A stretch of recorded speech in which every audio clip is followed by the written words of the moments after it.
Welcome to the City Current Radio Show. I'm your host, Jeremy Park. We're always honored to bring you inspiring stories of individuals and organizations making a difference, empowering the good in our community, and also, too, talking about the zoo, the Nashville Zoo. Here with us is the Marketing and Public Relations Director, Jim Bartoo. And Jim, how are you doing? I'm doing great. How are you?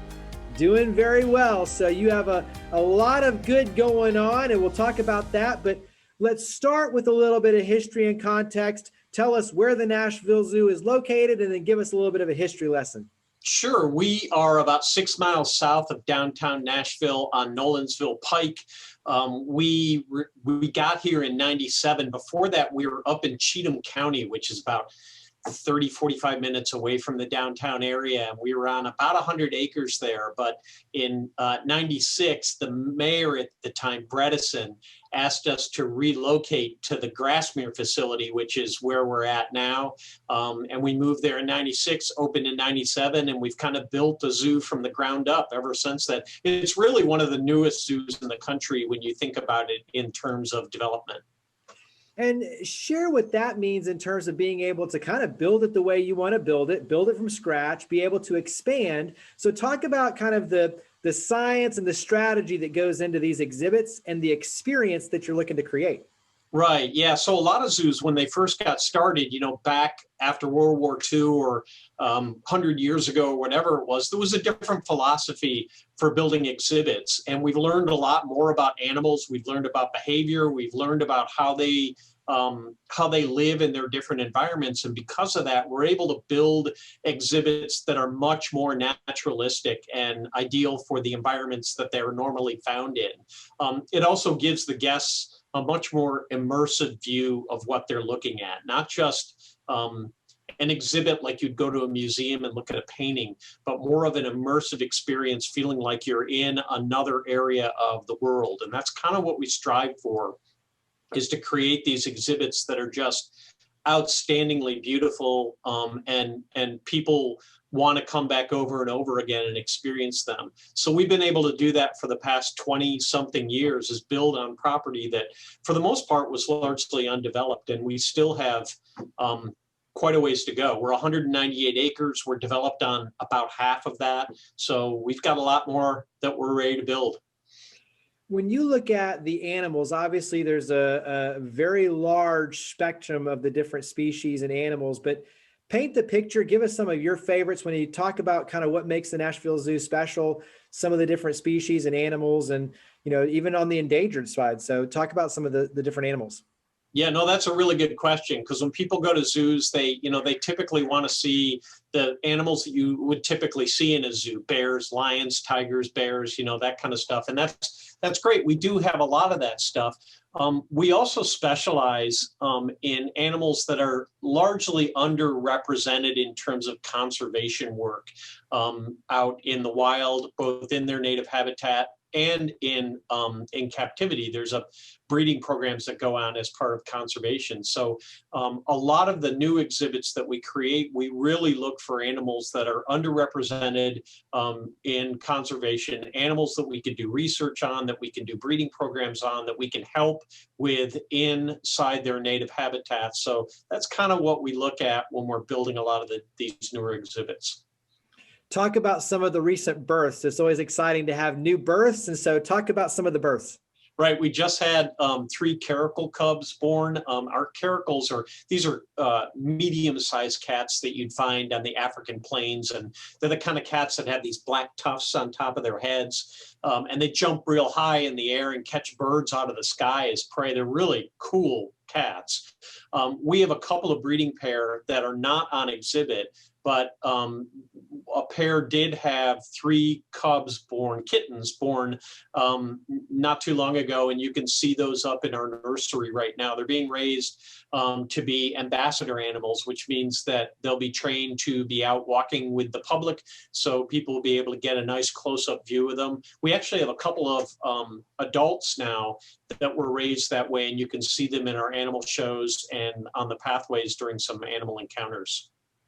What's one or two of your favorites? I'm not going to say, pick a favorite, but, what are some of your your top favorites, if you will. It's kind of like picking a favorite child. You can't do that, but what Yeah. are some of the animals that you really enjoy seeing there at the Nashville Zoo? I ideally, really, what I like to see are the people. I honestly like to go sit out in the We're public animals. areas and just kind of watch the people. That to me, I just find that fascinating. But animal wise, the primates are always good. The gibbons are fantastic to watch. The reptiles are also fascinating for me in how they operate and how they move around. So those are great to watch as well. But for me overall, I'm a big people watcher. Talk about conservation. I think something that flies under the radar is the amount of communication and the network among the different zoos across the country when it comes to, like you mentioned, endangered species and the conservation efforts. And so there's a really a good amount of communication, but strategy on that end. So talk about the conservation strategy on the back end. Sure. One of the big things that takes place in zoos in North America that are accredited by the Association of Zoos and Aquariums is they participate in these programs called species survival plans, or SSPs. And basically what these are breeding programs, captive breeding programs, to keep whatever species is part of the SSP viable in the captive community. And I guess to simplify that whole thing is, think of all the zoos in the United States as one big arc for animals. Their habitat in the wild is disappearing for whatever reason: habitat destruction, poaching, fires, clear cutting, lots of different reasons why and these animals' habitats are endangered. There could be disease out there. And so zoos kind of breed these animals in captivity to keep them safe in a protective environment. And to do that, you need to make sure that you have a genetic tree that's viable enough to keep the population growing and healthy. You can't do that with just a male and a female like Noah did on his ark. You need it to be a whole collection of animals that can breed, have offspring, and then those offspring can go meet animals that are not necessarily genetically connected. And that helps grow the whole family of this particular species. And you multiply that times hundreds of species that are part of the SSP program, and you start to see a much broader effort in keeping endangered species on the planet. So that's part of what zoos do for conservation, but we also work in the field. There's plenty of studies that are going on. Almost all zoos in America that are part of the AZA organization contribute financially to conservation efforts around the globe. So we are collectively some of the largest donors to conservation on the planet. What would you want everyone to know when it comes to the zookeepers, the passion for the animals? In many cases, these animals become family for zookeepers and for all of you, really. So what would you want everyone to know when it comes to the Nashville Zoo and the zookeepers on the love for the animals? Oh, the amount of care that's put in for these animals is just immense. I mean, I was talking about the caracal kittens earlier. The people caring for these caracal kittens have to get up 3 or 4 times in the night just to feed them throughout the night. So it's not just something that you just take home and cuddle and then put in a box and go to sleep and get up the next morning. You have to care for these animals. They don't know how to use the bathroom on their own. They have to be taught that. I don't want to go into details, but that's a process in itself. And then they need to be fed throughout the night. Keepers, when their animals are sick, will stay here through the night to make sure that their animals stay healthy and have what they need. They pour their heart and soul into their jobs. And that's what makes it a great place to work, because people that work under animal care truly love what they do. Talk about the guest experience in terms of some of the newer things, what we can expect being there, especially as things, continue to open back up again and tourism increases and life gets back to more of a normal. What can we expect? Well, the city just lifted the mask mandate for outdoors, so you no longer have to wear a mask while you're outside at the zoo. You still have to wear one for some of our indoor areas like the Unseen New World and tiger viewing and places like that, as well as our rides. We are working on renovating our jungle gym. That playground area receives a beating every year from kids. They just play hard on it, and that's great, but we need to make sure that it's safe. This year, we're also adding an all-inclusive part of the playground called Promise Park. And that was brought on by a nonprofit organization called Thisbe and Noah. And they were able to bring in some equipment that's available for children of any ability. So mainly children with disabilities are going to be able to come to the playground and play in the jungle gym just like any other kid. And we just think that that's fantastic to be able to offer that to our guests. So you can look forward to that. We hope to have that open in the next month or so.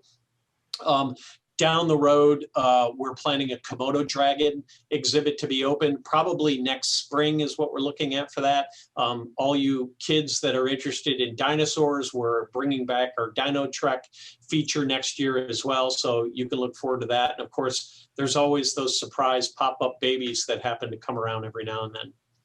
When you look at the economic impact for the Nashville Zoo and what it means for both obviously job creation, dollars reinvested back in the community, but also tourism, what are some of the things that stand out to you, either statistically, financially? What does that look like on your end? Well, statistically, tourism is very important for us. I mean, Nashville is a tourism town, and we certainly want to take advantage of that and have people come out that are coming to visit Nashville who may not expect to come see a zoo because they're coming to Nashville many times for very different reasons. But to put ourselves in front there so they can come down and see what a great zoo that we have here is very important to us. And in terms of quality of life and economic impact, if you have businesses and organizations that are moving to any town, they're going to take that into effect. They want to know what their employees can do outside of work. Can they join a Y? Can they live in a nice environment? Are their kids going to go to great schools? Are there going to be other things to do? And the zoo certainly plays a major role in family development. Lots of people like to spend a tremendous amount of time out here. It's good, wholesome family fun. And that's what we're looking to do, as well as teach people a little bit about the environment and conservation along the way. Well, and speaking of teaching, share a little about just the educational side of what you do, especially around you working with the schools. That's right. Yeah, we have, well, there's school groups that come out here all the time, especially this time of year. They're out in droves. But we also have education programming from toddlers all the way up through the end of high school. We have internships that take place in all of our departments through the college years. So there's lots of different educational aspects for that. It reaches all different kinds of topics, from learning about the different environments that are out there to the different skin types that animals have and why, and really kind of painting a broader aspect about the web of life and how it all kind of interconnects and has to do with one another. How can we help? You have membership opportunities, obviously sponsorships for businesses. What are the ways that we can help? You know, it all starts with coming to the zoo. If you just come to the zoo, take a look around, enjoy yourself there with what you see. And if you like it, if you see and like what we're doing, become a member and come back a lot.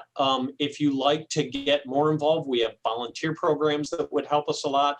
Obviously, financial donations are going to help us. We're a 501c3 organization. We have a stellar record on GuideStar. So you can get involved in many different ways with us. Just contact us and ask us how. Well, and we'll definitely wrap with contact information. Give a little bit, when you talk about major events throughout the year, a typical year, what are some of the major events? And I'm thinking especially for companies being able to sponsor in and obviously attend, for everyone, but what are some of the major events to have on the calendar? Well, at the beginning of April, we had our big extravaganza event, and that's a giant Easter egg hunt. That is arguably our largest attendance day of the year. We offer several fundraisers throughout the year. Brew at the Zoo, where people can come out and sample beer. Red, White, and Zoo, which is just like Brew at the Zoo, except it's wine instead of beer. We have the Spring Flamingo, which is another gathering that people have. Our Sunset Safari event, which will take place in August on a Saturday this year, It's usually our major premier fundraiser. It's an evening where people can come and try food from 50 or 60 different restaurants, as well as open bars and lots of entertainment. Again, a fundraiser for that. Boo at the Zoo is a great family event where you can come out and trick or treat in a nice, safe environment. We've got lots of activities for that. Zoolumination is a new event that we opened in 2019. We had to stop it for the pandemic in 2020. We hope to bring it back this year. That is a giant Chinese lantern festival, and these lanterns are 3 and 4 stories high, and they kind of cover the whole park. So they're just beautiful to look at. Lots of different designs and dimensions to them, and a great way to spend the holidays if you're looking at it for a different type of light show. So wrap up then with contact information. Where do we go? Website, social media, where do we go? Everything can be found at nashvillezoo.org. You can find our social media links from there, but if you're just looking it up, it's Nashville Zoo. It's just type in Nashville Zoo and you'll find us. You make it easy. Well, Jim, thank you for all you and your team do. Greatly appreciate it. Always love having you come on the show. So thank you. Thank you. Happy to be here.